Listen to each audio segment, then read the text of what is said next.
پچھلے 5 سالوں میں اس سے بہت پیار کیا، اس کی ہر بات کو سر آنکھوں پر رکھا، اس کی محبت میں خود کو فنا کر لیا، مگر آج میں اس سے انتہائی نفرت کرتی ہوں، کیونکہ اس نے میرے پیار کی قدر نہیں کی، بلکہ محبت کے نام پر مجھے دھوکہ دیتا رہا۔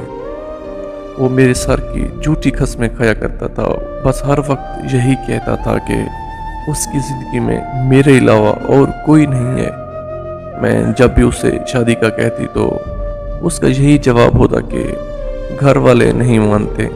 میں اللہ تعالیٰ سے رو رو کر دعا مانگا کرتی تھی کہ یا اللہ اس کو میرا کر دے، لیکن پھر بھی وہ میرا نہیں ہو سکا، اور میں اس کے پیار میں اتنی انتھی ہو چکی تھی کہ اللہ تعالیٰ سے شکوہ کیا کرتی تھی کہ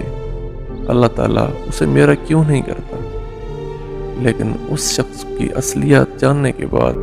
سمجھ آیا کہ اللہ پاک نے میری دعائیں قبول کیوں نہیں کی،